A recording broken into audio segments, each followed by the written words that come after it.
talk to me. Break it down for a trip with some money, yeah. Okay, so I've been talking about doing a YouTube channel for the longest. I feel like part of the reason is because I've always said that I should have a TV show because I'm low-key funny, if people don't know it. And because I want to spread awareness for sickle cell, because a lot of people don't know what it is and like what a person dealing with sickle cell goes through on like a daily, or like they just hear that it's a disease that could possibly like just end it all, but it's more than that. I thought you were staring at me. So BTW, the person in the background is Rhonda. She's gonna be asking me questions because I put up a poll on Instagram asking like what people would want to know if like they had any questions about sickle cell. For my followers that just watched it and didn't ask no questions, y'all wrong. And for the people that actually ask questions, thank you. But no, if y'all didn't have any questions, like I get it. If like you personally know me and you already know like all you feel like you need to know about it, then that's cool. Like nothing against you. But okay, so let's get into this Q&A. Rhonda, what's the first question? So the first question is ¿Cómo estás? Answer that, please. I'm dead ass serious. So, wait, that means what? Like, what is it, right? I told you. I don't. Last time I took Spanish, I was in high school.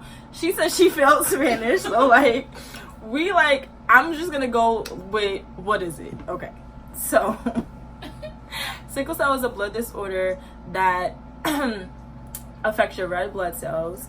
It turns your red blood cells into like the shape of a banana, so it can't move through your blood vessels. When you go into a sickle cell crisis, it's again your red blood cells are like turning into like that crescent shaped, and it's hard to move through. So one, that stops a lack of oxygen because your red blood cells carry oxygen, and two, in that area that like it's getting, basically it's like a similar to like a blood clot. It causes pain. Now, if you have no oxygen moving through your body, then your organs are able to like shut down. If your organs are shutting down, then how are you living? So that's why it's considered a terminal illness, because every time I go into a crisis, every time I end up in the hospital, it's like a step backwards. So we try to avoid hospitalization as much as possible. There is no like just, oh, if I do this, if I do that, I'm never going to be in the hospital again. No, that is not possible unless sickle cell is cured. As of right now, the only cure for sickle cell is a bone marrow transplant. A bone marrow transplant is very dangerous, and it could potentially end up in a result of death.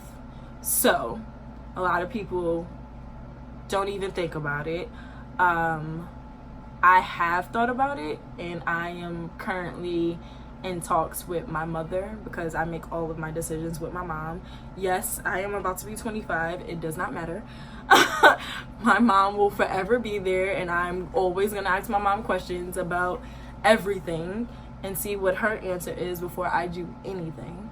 But my mom and my doctor, we are currently talking about it. As of right now, my doctor doesn't feel like it is a solution that I should be looking into. So I feel like that's a positive thing. But yeah, so that's what sickle cell is in like an overall sense. Next question. So the next question is sickle cell more of an out of breath feeling where your lungs hurt, or do your joints hurt more? That's a hard question to answer because it could be both. Like, I've had times where I've had acute chest. And the way I can describe acute chest is like my lungs being filled with like fluid and like not being able to breathe, but it's also painful at the same time. And then I have like crisis where it's just my joints, so like my knees will hurt or like my arm will start hurting. It's just like I have like chest pains. Like it literally attacks every single thing you could think of.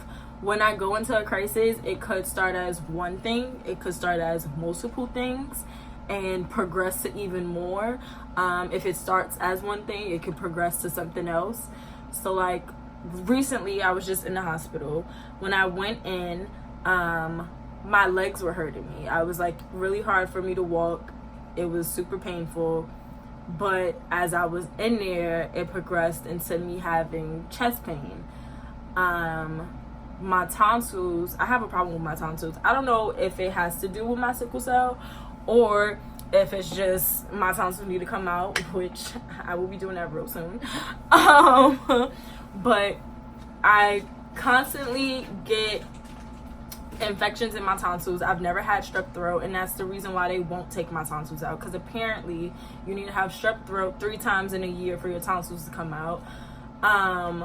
But the infection causes me, well, my tonsil swelling causes me not to be able to breathe, which is not good, because again, I need all the oxygen I can get because I'm like struggling as is on a daily basis. And if I can't breathe and I don't have like enough oxygen, then my body goes into distress, and then boom, I'm in a sickle cell crisis. So it's like other things that can trigger me going into crisis besides like just anything. That's why, again, if sickle cell is not cured, it doesn't matter what you do. Unfortunately, at some point you're gonna end up in the hospital. It's just about limiting how many times you're in the hospital a year. For me, it's been a lot. Next question. So the next question is, what would you compare the pain to? I don't have anything to compare the pain to. I don't know how to explain the pain that I'm in to people. And I feel like that's another reason why people don't take it as serious. Also because it's considered like the black disease, but that's not true. It doesn't matter who you are. You can have sickle cell. Yes, it does descend from people of African descent, but you do not have to be black to have sickle cell anemia. But comparing the pain, I don't know. A doctor explained to my grandmother when I was younger that a woman who's had childbirth, going into labor, they told her to picture going into labor, and the pain that you're in is 10 times the pain that a person dealing with sickle cell will feel. I don't know how true that is. I don't have kids, so I don't know. But I feel like if that is the case, labor is going to be a breeze for me. Like, I'm going to be able to just push a child out, because I deal with this on like a daily basis. So like I don't know what to compare it to. It's not fun. It's been times where I've been in so much pain that I physically cannot walk. There's been times I've been in the hospital in so much pain that I'm in there for weeks. Sometimes I've been in the hospital for months. And I had to like get physical therapy to like learn how to walk again, because it like really limits everything you do. So if you have something to compare it to, then there you go. I don't know what to tell you for that one. Next question. Okay.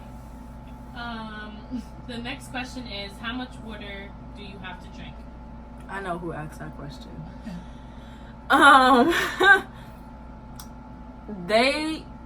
Okay, let me say this for my family that might be watching this video. Okay. Hey fam. Hey fam.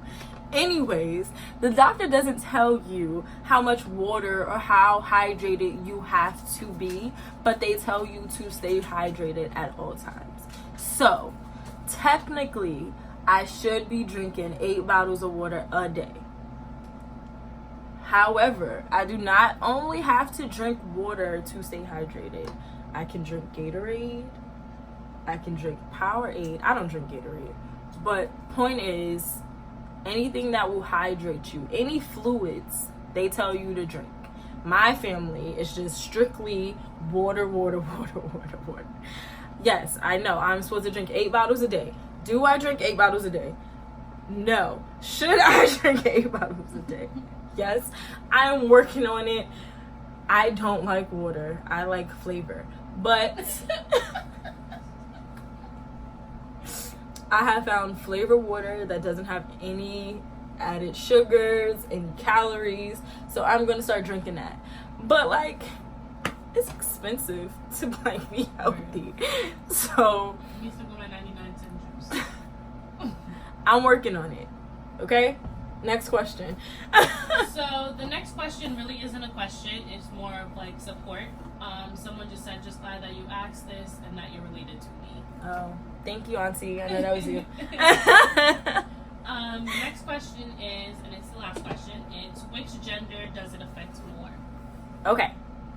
So, I don't know everything about sickle cell. I'm still learning. Yes, I've been dealing with it for 24, almost 25 years of my life. But I haven't really seen anything like with me doing whatever research I have done on sickle cell, anything saying that like one gender is affected more than another.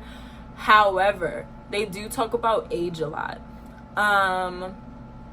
My doctor said as like you get older, when you go into a crisis, it's like a period of time where like a long period of time where like you'll be okay. And then let's say for like half a year, you'll be fine. For the next half of the year, it'll be multiple times when like you're in and out of a crisis and they'll be really bad. So I haven't been able, like I'm not looking forward to that. But I feel like as of right now, I'm like kind of in that stage because the last time, well, for this year, I've been sick in March, I've been sick in May, and I've been sick in July. Each time I was sick, I was in the hospital for a week or two. But this summer was nothing compared to last summer. Last summer, I was in the hospital for like a good month. And again, it was because of my tonsils. My tonsils started the whole thing, and I ended up into a crisis. And when I went in the hospital in July, I believe that was like the start of it too. My doctor feels like that had a lot to do with it, but based off of like just my progression and like what has been going on, it was like he knew it was coming. But every time he sees me, he's just like, what's going on? What's going on now? Like, it's always something with you. We can't just be like, oh, you're in a crisis, boom, that's it. No, I always gotta have some extraness going on because I'm just extra. That's me. Period, poo. But so that was all the questions I got. I did want to like touch on what this is, because I guess for people that like know me but don't really know me, they're like, okay, well, like, what is that? Quanae didn't always have that. Now she has that. Like, what is it? It's a portacav. So me and my doctor and my mother made a decision to get this placed in because my veins are terrible. Imagine being in and out of the hospital all of your life and just people just poking at your veins. I hate it because every time they like try to go and dig for a vein, I always have like a bruise and I just be walking around looking crazy. And it's just super annoying. So since I've got this placed, basically it's connected to a vein in my chest, and when I go into the hospital, they just access it and my IV is placed in there. So it's quicker for me to get the pain medicine that I need and everything else that like they need to treat me to make sure that like I'm good, I'm okay, whatever fluids I need goes straight in through there. Whenever I have to go to the clinic or if I have to go to the hospital, it's just quick, fast, and easy. It is the best decision I've ever made. I can keep it in for 3 to 4 years. So when it's time to come out, I'm going to be very sad because it's going to be back to me getting IVs through like my arm and stuff. And I'm just not ready because like my 1 year since I got it placed in is coming up. And it's just time is moving way too fast for me. I do hope to get it replaced when it comes out, but I can't do it right away. Rhonda has a question. So they can't replace it again? They have to take it out and it has to stay out for a while and then like they can put it back in. But I don't know how long it has to stay out before they put it back in, but like it needs like time to like heal because it's like been in there for so long. But I actually want to find out if like once they take it out and if I want to get it placed back in, can it like go in the same spot or does it have to be like moved to this side? If it has to be moved to this side, I'm gonna like reconsider it because this scar is like really irritating and it's like, let me move closer. Like you can like physically, like if you feel it, like you can feel like the port, but like this part is just like a scar because like the port is like here. I feel like once the port comes out, it'll just flatten out. You should be fine. No, it's gonna flatten out, but because the scar is like over it, but like this scar is still gonna, like if I lift my skin up, it's still gonna be there. It's just gonna look like that, and that's annoying. So I like try to cover it up. Thanks, the support, love it. I mean, I try to cover it up as much as I can, but then again, I don't like clothes, so like I wear like tube tops and stuff. So like you see it, I embrace it. I don't care. Like sickle cell is my life. If you have a question about it, ask. Like I'm not gonna be offended. I don't care. I like to talk about it. I've just gotten to the point where I can talk about sickle cell. I hate it from like a lot of people for the longest time because kids are cruel. Like you tell somebody you got a disease and they automatically think you contagious. Like the only way you can ever get sickle cell is by being born with it. Like there is like no other way of getting it. A lot of people like ask me like, what am I gonna do about like kids and like child like giving birth and all of that. I'm gonna put that in another video. Maybe I'll do that video with my mom because she has a lot of opinions about that. But yeah, that's it. Thanks for watching, guys.